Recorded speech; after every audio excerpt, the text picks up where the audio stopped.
Sometimes you just gotta go Bardown.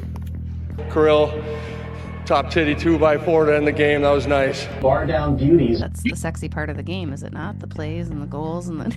Yeah, that's what you guys like. I mean, it is great. And now, a new episode of Bardown Beauties with Jesse Pierce and Kirsten Krull.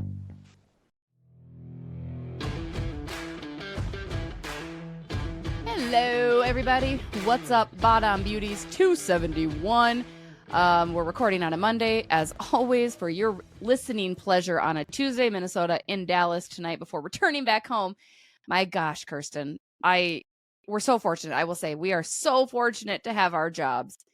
I am in just like this tailspin right now. Like, we knew March was going to be tough. We knew it was going to be hard with all the home games. We knew it was going to be tough with NCHC and with Women's Frozen Four. I am just at a kind of like swirl at this moment. Do I look tired? Because I'm tired. Yeah. I went to bed. I came home from the championship last night, poured myself 2 big glasses of wine. I'll be very transparent there. Very deserved after the long weekend. I was in bed by 8:30 and I slept until 8:30 a.m. this morning. So good. Like, me and my dog, we are rested. Yes. Finally. But just to It's do about it time. all I over slept in a again. closet on Saturday. Like, true Did story. you actually, though? I did see that picture. No, Did like, you I actually? actually took a 30-minute nap in a closet, in a chair. Yeah. That's one way to do it. One way to get there. But yeah, I didn't know what day it was. Like, on Friday. Friday was a really weird day, I think, for me, just because it was like coming off. I don't know. It just felt it was a weird day. And I like thought the Wild were playing a game because the Wild hadn't practiced in a long time at that point. And so I was talking to like Freddie Gaudreau, and I mistakenly was like, yeah, so you going to wear that for the game tonight? And he's like, tonight? We play tomorrow, don't we? And I was like, I don't know. What day is it? Just trying to catch up. No rest for the wicked. However, again, hosting Vegas Tuesday when you're listening to this, Alex Ovechkin and the Caps in town on Thursday. And then there is the New Jersey Devils on Saturday. So just raring to go. Injury update. I have none. Kirill Kaprizov, I believe, should start skating potentially this week, is what I've been told. Fingers crossed. As of now, he has not touched the ice. Jules Eric's neck, I don't believe, is any closer to getting on the ice. Marcus Foligno dealing with an upper body injury as of right now. My bigger concern, Kirsten, we saw Jonas Brodin, your boy, back in action in the lineup Saturday for a Minnesota Wild victory. But as much as Jonas had said, yes, I feel fine, it definitely feels like it's an injury that he's not 110% healed from. No. And I worry like what that management for him looks like then. Like, you're probably going to see no morning skates. You might see less optional skates for him. Like, I don't know. I just wonder what this means, not even for him for the rest of this year, but like down the road of his career, because it's not the first season he's dealt with a constant injury, and it's, seems to be even worse at this point.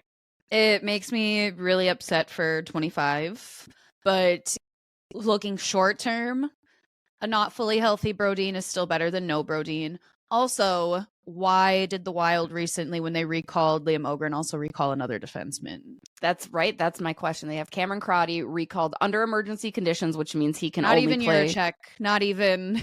Well, I think the Juracek explanation. So I asked John Hines specifically about David Juracek last week while Juracek was still in Minnesota. In fact, I have the audio clip of that. Should we just play that? I'll just let Hines tell you.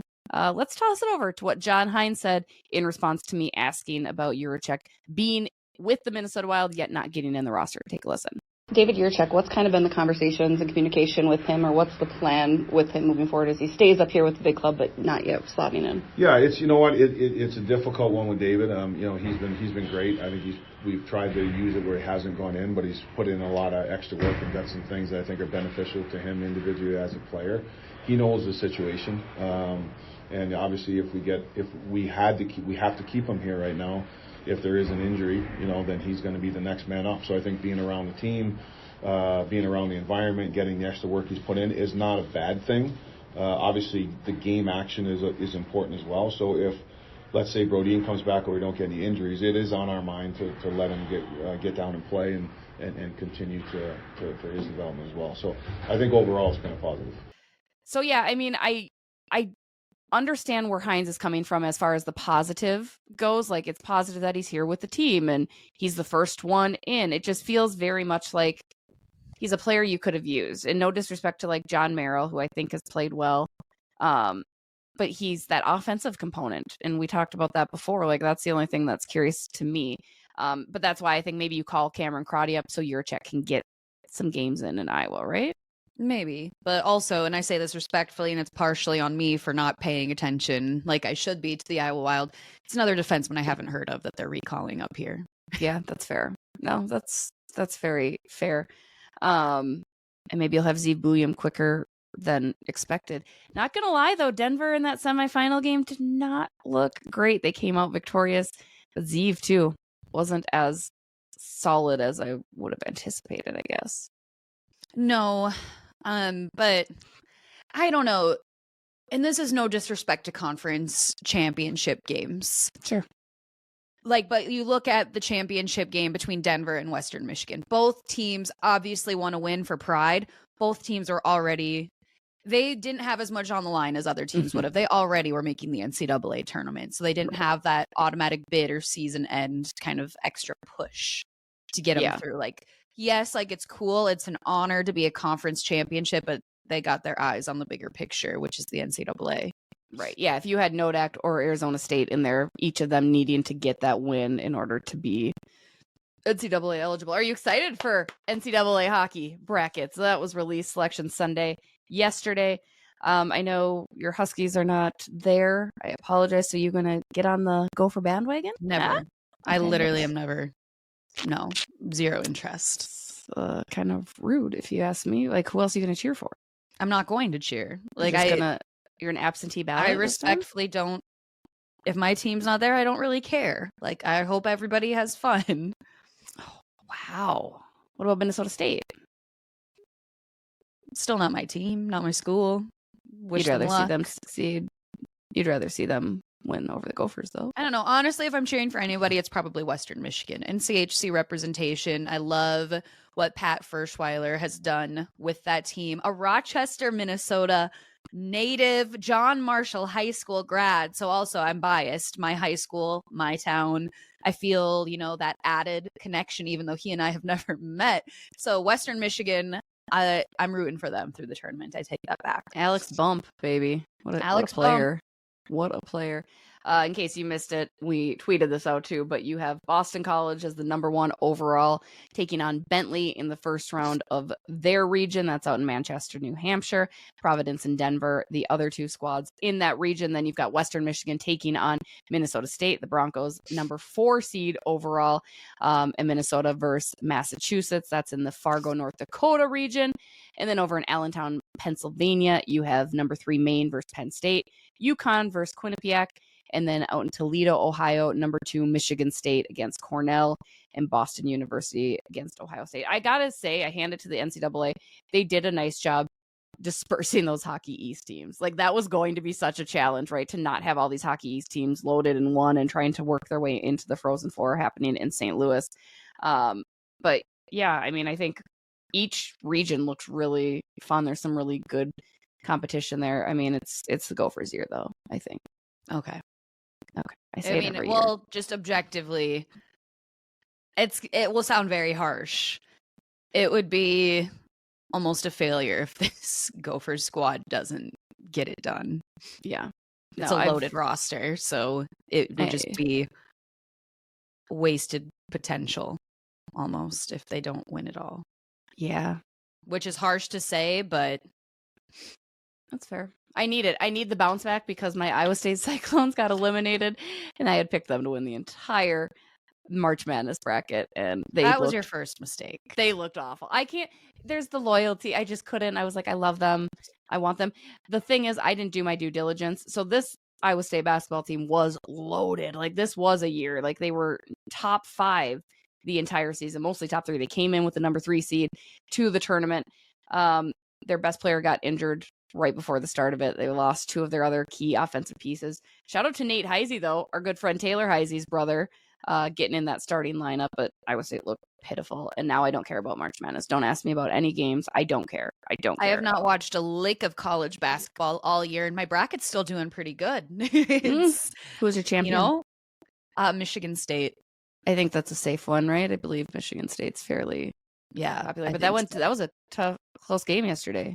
I, again, have not watched a lick of basketball, but I'm checking my updated bracket, and it's still kicking it. And it's the only one that hurt me was Kansas. I had them Elite Eight. Fair. But you know what? We're doing good. I'm more than pleasantly surprised. Speaking the of vibes never do you wrong. Like my bracket was based on vibes. Sometimes that's what you do. That's what everybody does for the basketball one. The vibes are decent in Minnesota, right? For the Minnesota Wild. They're still holding on to that top wild card spot with 85 points, 4 points ahead of St. Louis, who has jumped into the playoff conversation because, of course, they did. They are hot to trot right now. So is what it is, 4 points ahead of them. Still 4 points behind the Colorado Avalanche for that third spot. Winnipeg, 100 points leading the Central Division and the West in general. Dallas Stars, number 2 right now. It looks like Minnesota would play your Vegas Golden Knights for that first round if the playoffs were to begin today. Another tough week, though, on tap, Kirsten, as we'd mentioned. Dallas on Monday when we are recording, so we don't have an update on that. Vegas in town Tuesday, and we're going to see a non-record-breaking Alex Ovechkin on Thursday. It just kills me. Yeah, I dreamed it. I didn't dream it hard enough. It hurts that it was so close, at least to like Gretzky starting to come. They get the 6-3 win over Florida. You check the stats, and Ovechkin did not have one of those 6 goals. No. And the even funnier comment was somebody said, yeah, the more surprising thing was that he had 2 assists. That was more surprising than him not having any goals. I know. Not happening. It's not. It'll still be, cool, I guess. I'd let him rip in 3. Get a Hattie here in St. Paul. Do it. Come within 1. I don't know. 1. I don't know.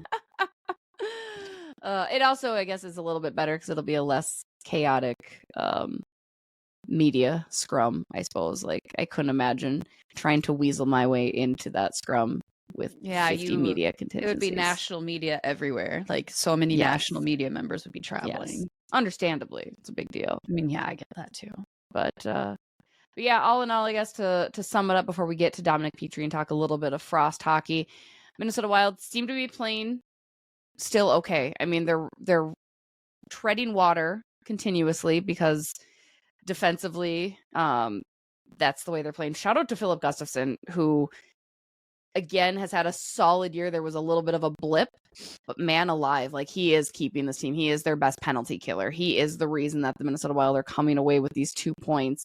They're finally starting to get a little offensive click. I would like to point out, I wrote this article last week about Matt Boldy, who at the time when I wrote the article, which I was assigned, I would like that to be clear. I never pick my headlines and I never pick my assignments, okay? I'm told what to write about and I have to make do with my topics. My topic was how Matt Boldy was going to be a key to the Minnesota Wild succeeding. At the time of the assignment, Matt Boldy hadn't scored in 11 games and didn't even have like a point in even more.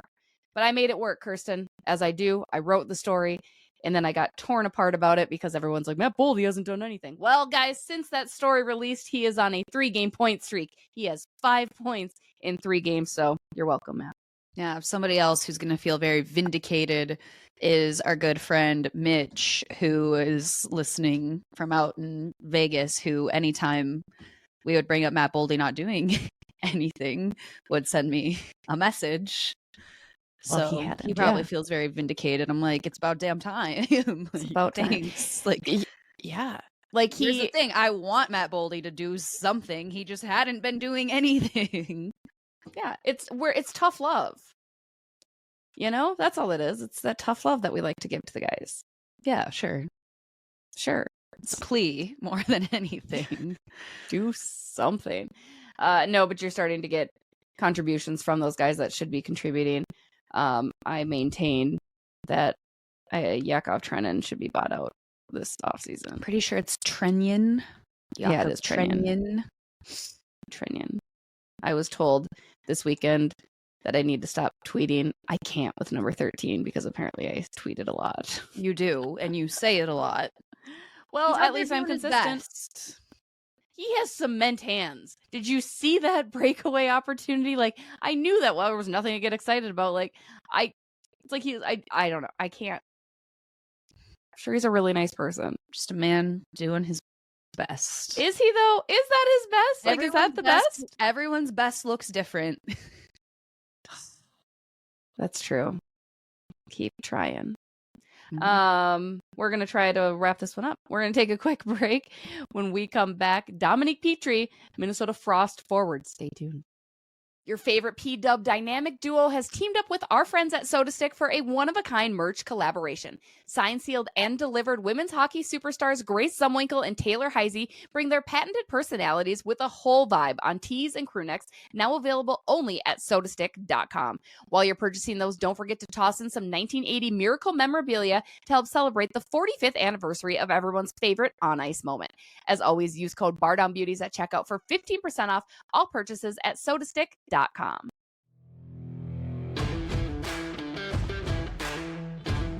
All right, we're back. Joining us now, Minnesota Frost forward Dominique Petrie. Dom, what's going on? Good morning. How are we? Good morning. Happy Monday. Happy Monday. You had to start the day off with a body comp test. How does that really start your week? I'm sure. Yes. Kickstarts on the right foot. Not only that, you guys now, after seemingly being on the road and away from home for forever, you guys are going to be back at home for a couple of games this week. How excited are you for that? I am so pumped. That's all I feel like I've been talking about with all my friends and everyone, that we're finally back home and we're in Minnesota and we get to play in front of our own fans for a while, which will be really fun and really exciting. And we have 2 theme nights coming up as well this week. So I just think the atmosphere is going to be great. I think everyone on our team, top to bottom, is really excited to be home and just playing in front of our crowd again. I mean, what is it like playing here in Minnesota? You have been on the good side of Minnesota fans and maybe the not so good side of Minnesota fans, going back to the NCAA overtimes when you helped Clarkson defeat Minnesota. But what's it been like being a part of the Frost and now getting those fans on your good side in your rookie season? Yeah, it's definitely better. Minnesota sports fans can be intense at times, but it's honestly incredible. I mean, I just think back to the very first game, the home opener that we had, where obviously we were able to have the Walter Cup celebration with last year's team at the start of the game. And just the energy and excitement in that building when I stepped foot in it was a very surreal moment. And kind of just taking a look around and being like, whoa, this lower bowl is full and they're all here for us and for women's hockey, which is incredibly special. And I think it's really cool too. You'll be walking in the airport in your Frost gear and people will recognize you or know who you are, which that doesn't always happen everywhere. So I think it's really cool and a testament to the fans here, and how special they really are. Well, and speaking of the fans too, only in the first season officially having a team name and full identity now, they've accumulated their own traditions as the season has gone on. What has been some of your favorite things you've seen the fans do from a player's perspective? So actually, one of my favorite ones I saw when I was out injured this earlier in the season, because where we were sitting was on the side, kind of in one of the corners, and in the opposite corner there's these fans and they always start the "Brr, it's cold in here. Mm-hmm. There must be some frost in the atmosphere." And I remember the first time I heard that, I was sitting up in the box and I don't remember who I was sitting with, but I was like, oh, that's really creative and cool, which is really awesome. And then I think for myself too, a really cool moment was at our season ticket holder event. There was a fan who had bought a jersey and then went out and put my last name and my number on it, and just kind of to see someone else wearing that was like, whoa, this is really cool. And just was a very special moment for myself, and just was very blessed that A, he's a fan, and then B, went to the extreme lengths that he did in order to do that. So I think those are just 2 little things that kind of made me smile and made me really see how special our fans were. I have to ask you, my young girls here, tell me you know what that cheer reference is. Do we know? Isn't it a song? Kirsten looks completely lost because she's a non-movie person. My goodness, this kills my soul. All right. There was this movie called Bring It On that was everything when I was in middle school. It was about the cheerleaders with Kirsten Dunst. Hold on. Which one? Hayden Panettiere? No, we don't even talk about that. That's not even a thing. All right. Well, this is the only movie. And yeah, but the song goes, there must be some toros in the atmosphere. I said burr, but they actually stole it from the Clovers, and it should be the Clovers, but that was one of the all over the head, but that kills my soul a little bit. I'm going to be honest. I've only ever seen the Hayden Panettiere version of Bring It On. So Dom, have you seen Bring It On? Yeah, but I don't know which version now, but I have seen it. Oh goodness. It's a great movie. For somebody that wasn't really the same one as me. I bet. Yeah. Which came out quite a bit later after the first one. Like I said, I was in middle school, so that's how long ago that one was. But I saw it in the movie theater. It was a great time. I was like, oh, maybe I want to be a cheerleader. Just kidding. I didn't want to be a cheerleader. But okay, well, good. And I'm glad we got that settled because that's exactly what I thought. I was like, I bet they don't have any idea, but we found it. Dom, you had mentioned your injury and having to sit out. What was that like? It's not the first time that you've had a season interrupted by a knee injury, but just to face that adversity as you're getting your professional career kicked off, how did you deal with that? Yeah, it obviously was a big bummer, I would say. I think it was the start of the year. There was so much momentum going. I was playing really awesome. But kind of just realizing like things happen and injuries are a part of the game. As you mentioned, like this is not the first time I've dealt with it and probably unfortunately won't be the last either. But just tried to like honestly keep a positive attitude about it. Injuries are very up and down. You have good days, you have bad days. So you just kind of have to try and ride it out with it and just knowing that it would take time, but ultimately I would be able to get back on the ice and get playing again.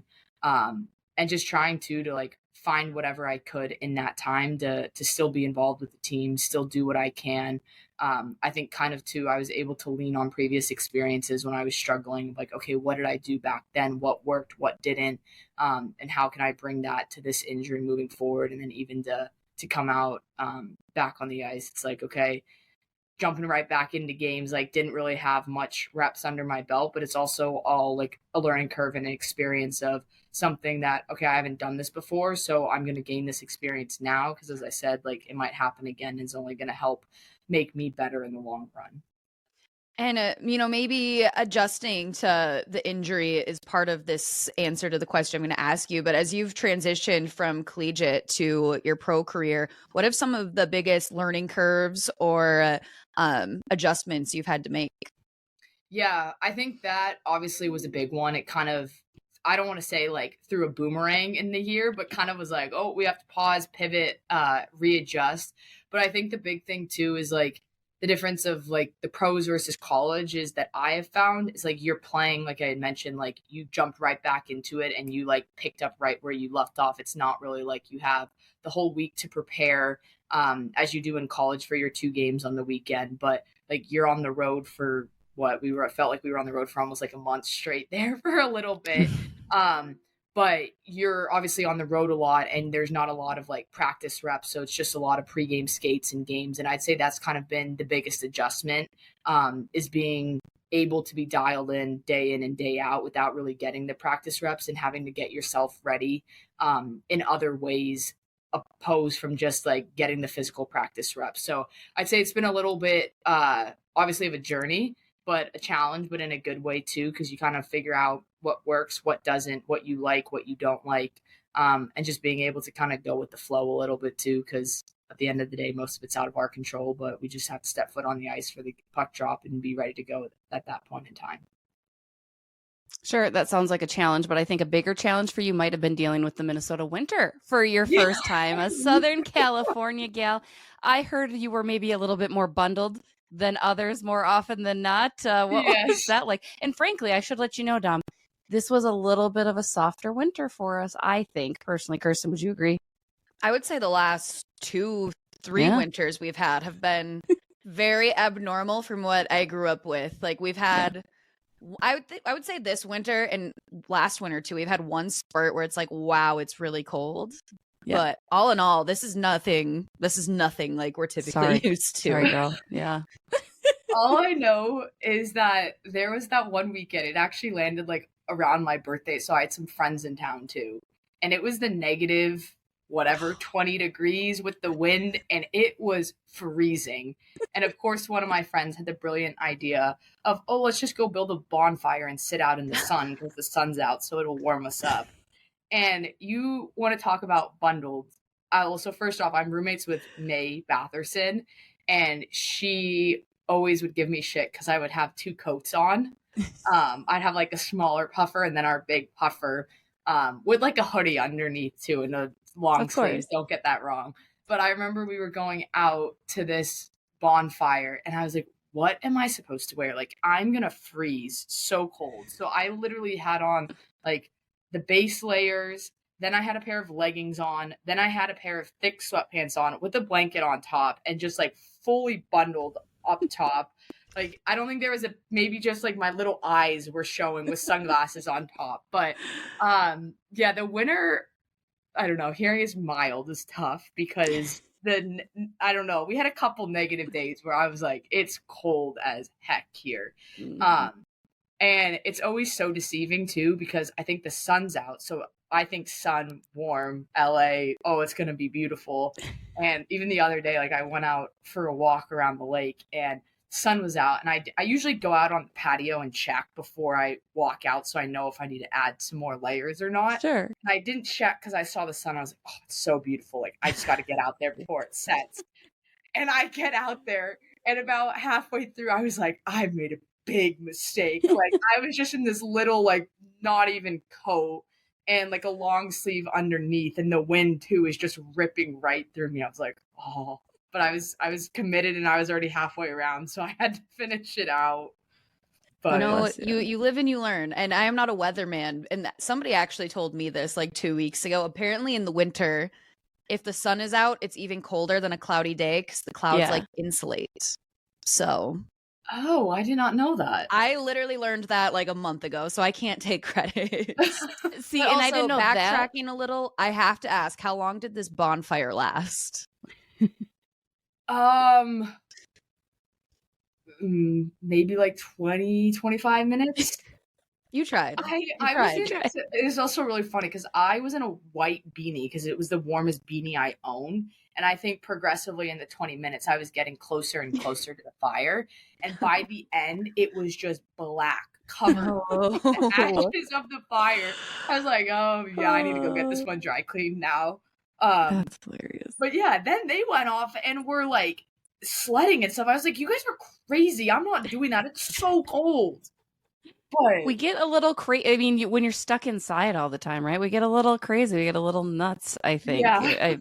It's bizarre. But that's what I didn't know the actual facts that Kirsten just dropped, but I just always knew, like, growing up, like, well, we can either have it freezing cold and sunny, or we can have it dreary and a little bit warmer, but it's snowing. Like, that seemed to always be like, those are your two choices in Minnesota for the winter. And it was like, I kind of want the sun, but it's too cold to go outside and do anything. But I don't know. Yeah. A couple years ago, this was actually when the Minnesota Wild hosted the Winter Classic. It was like -50 with the wind chill, I think it was, and they still played. People still showed up. Like, beers were freezing instantly as soon as you cracked them. It was very Minnesotan of us. Yeah, I went to that Winter Classic very spur of the moment. We were at Basement Bar, and I was not dressed. I was wearing a dress, and I had a plaid jacket, and we marched on over to the Winter Classic, but because tickets were like $50 at that point because it was so cold. But we found a heated room to watch the game from the entire Winter Classic. So I was not dressed appropriately, but I got lucky and found a heated area. Would you have gone to the Winter Classic, Dom? I think so. It's pretty cool. Yeah. I don't know if I would have been able to last the whole game. That's for sure. But yeah, I feel like that's one of those once in a lifetime experiences. But now it's like, I don't know. I think it's a little sad with all the stadium series because I think it kind of pulls away from the Winter Classic a little bit. But they're ruining it. I covered that one, and I literally had to wear my choppers and hat because you're sitting in the press box of the Twin Stadium, which is obviously not built for that cold against the window. So it was just as cold inside as it was outside. It was an experience. But let's go to warmth. SoCal, growing, booming in hockey, which we love to see as hockey aficionados. How did you get started in hockey? And tell us about your journey on up. Yeah, so I actually originally am from San Jose area, so the Bay Area. And I have an older brother, and we are very close. And obviously, when you're younger, you want to do everything that your sibling does. My dad actually took him to a San Jose Sharks game, and Mike Ritchie got into a fight like right on the glass in front of him, and he like absolutely loved it, and then loved Mike Ritchie too, which I think is so funny because now he's actually on the Sharks coaching staff. Yeah. So like he's still involved with the team, which is really cool too, and like working on like skill development with all these guys. But my brother went to the game, and then I was like, oh, I want to do that too, like begging my parents to take me. And then on my third birthday, I got my first pair of skates and like strapped them on and started skating around the rink, and then watched the movie MVP, which is Most Valuable Primate, with Jack the monkey. And I like thought it was the coolest thing ever. He was like going through people's legs and like scoring goals. And I like started when he first started skating, he was like putting his hands on the ice because he wasn't really like standing up. So that was how I like technically started to learn to skate. And we would go around this rink in the basement of a mall, actually in Northern California, for like hours on end. And I would just skate laps around and around and around it. It gave similar vibes, my parents would say, to Minnesota winter, where they were just absolutely freezing there, like trying to get me off the ice, and I would never come off. But that was kind of how I started skating. And then growing up in the Bay Area, there wasn't very much hockey, like let alone girls hockey, but even like boys hockey. And I remember I actually grew up like playing with my brother on some of his teams and practicing on some of his teams, which was a really cool experience. And I think that was kind of a big reason of how my game developed when I was younger, and how I was able to honestly like get as good as I was, just being able to practice with these players that were bigger, stronger, faster, even at a younger age. And then my parents moved down to Southern California. And before that, for a year, actually, we were playing for a team in SoCal, and we were basically commuting back and forth every single weekend to play hockey. So we would do like lessons and skill stuff during the week up in the Bay, and then Friday, Saturday, Sunday would go down, do lessons, practice with the teams. And again, I was fortunate enough that because there were tons, like my brother's coaches let me jump in like with him and in his lessons. And I looking back on it, my brother absolutely hated it. Like, I can imagine, right? Probably hated me for it too. So I can only imagine the fights that would actually break out, that my parents would have to break up between us. What's the age difference between you guys? We're 3 years. Okay. So he's a 98 and I'm an 01. And he had some like really good players like on his team in the Cali birth years. Surprisingly, even though Cali isn't a huge like hot spot for hockey, they do produce a lot of very good talent, especially on like the boys side, and even like my team growing up. So after we did that for a year, we ended up moving to Southern California. And I played 1 year with the Junior Kings, probably like 6 or 7 years with the Anaheim Junior Ducks, and then 1 year with the San Diego Gulls. And all throughout this time, it was actually all boys AAA hockey that I was playing, just because having played with my brother and the pace of it, and then jumping into it, the girls hockey really wasn't as big as it is now. And like there's clubs that didn't even exist that exist today, which I think is awesome. So like the Junior Kings now have like a youth girls program as well. And actually during COVID, I was fortunate to coach that team. And it's crazy because like now these girls are starting college next year, and it's like I remember them when they were little babies. But just the growth of hockey in California as a whole has really boomed, and then especially like girls hockey, going out and seeing all of them playing in clinics now and starting from a super young age, I think is really cool to see.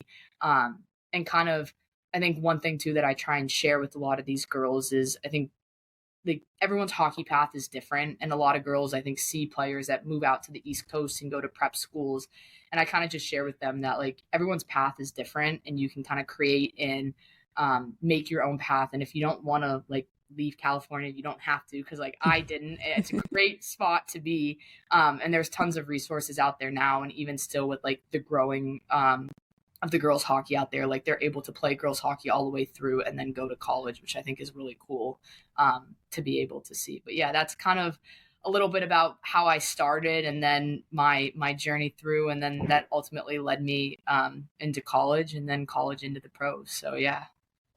Pretty great. No big deal, right? Brush your shoulders off a little bit. You get to tell your brother that you're better than him all the time as well, then, right? Yeah. Like you get to kind of rub it in, like I'm a professional hockey player. So yeah, I try to. But it's funny. He actually works for the NHL in the Utah Hockey Club, like part-time. So he's like, nice. He works like in the penalty box and like down on the ice, and he's like, I'm basically in the show.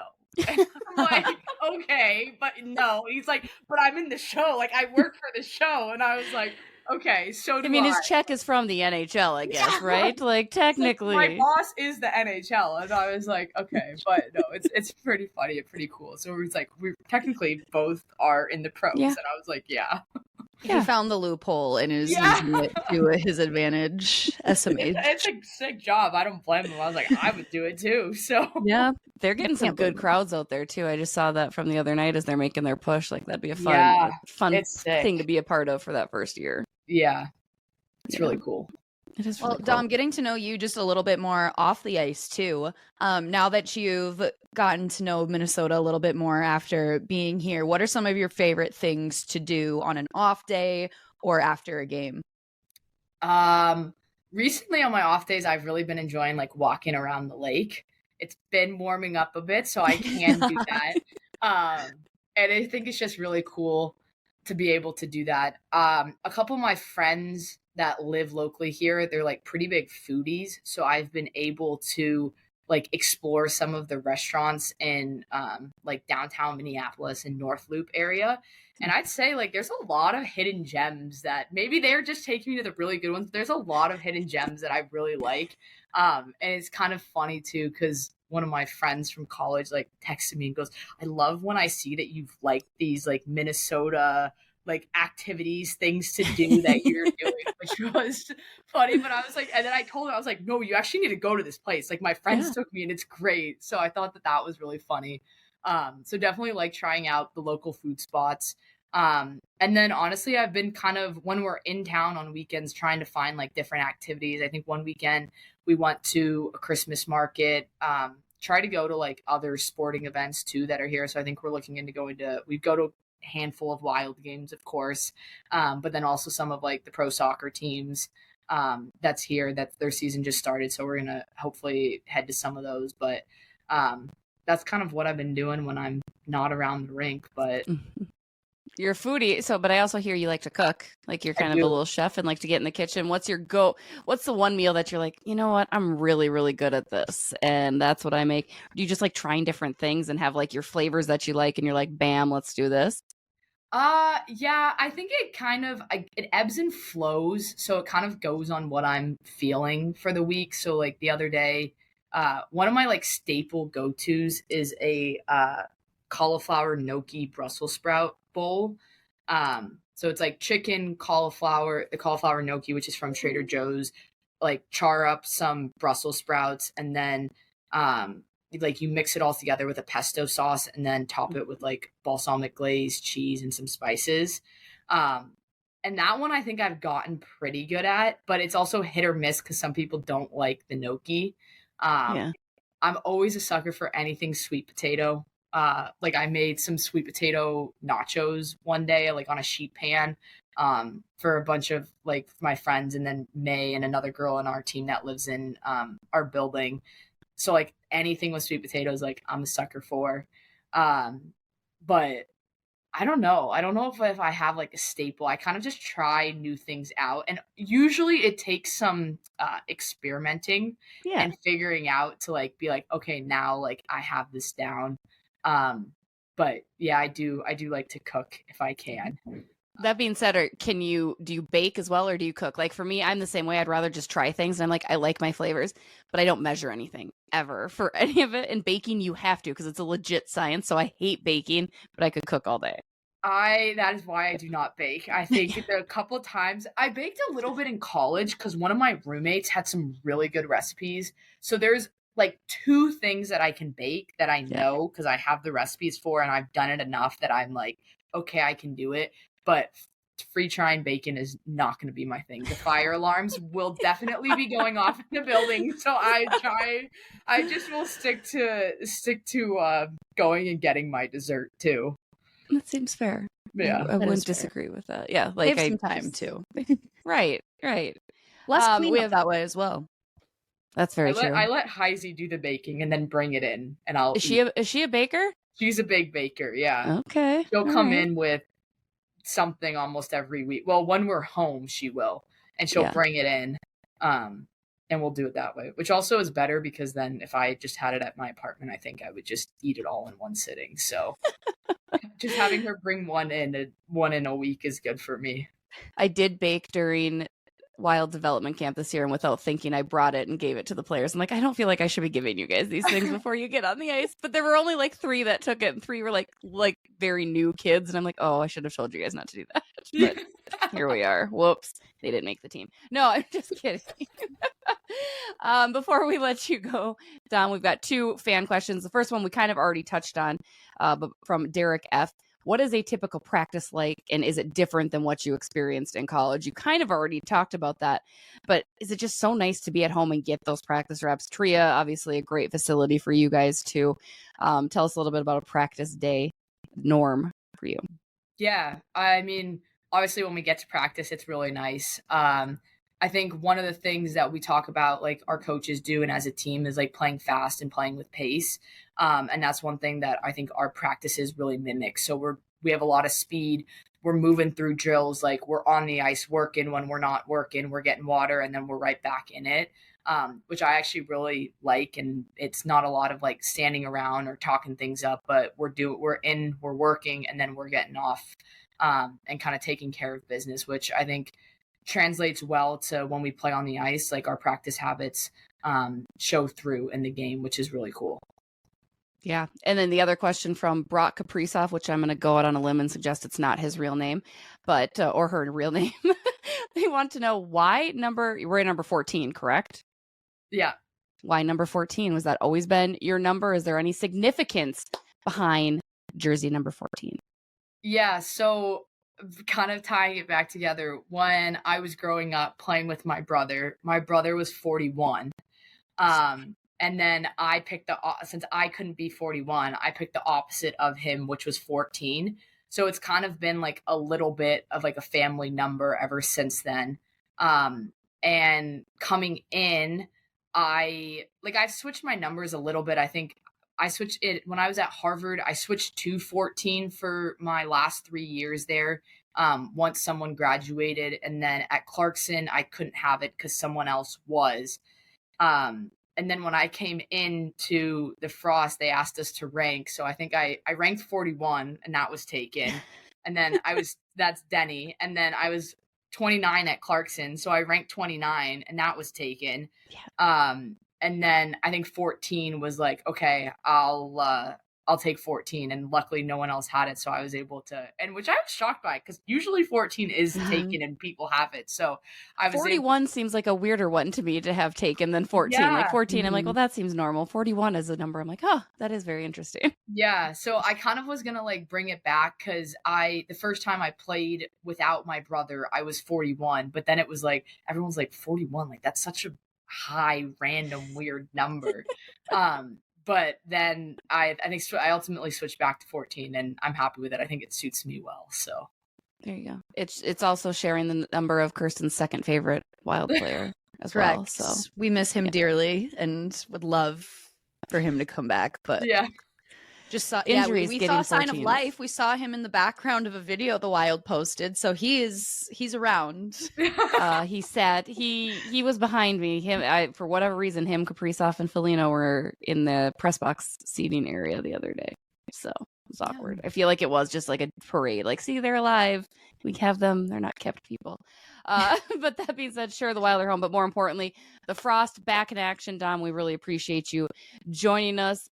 Go check Dominique out as well as the rest of her team this Wednesday and Sunday, hosting Montreal in Toronto, 7 p.m. on Wednesday, noon on Sunday. So excited to have you guys back, Dom. Great to get to know you.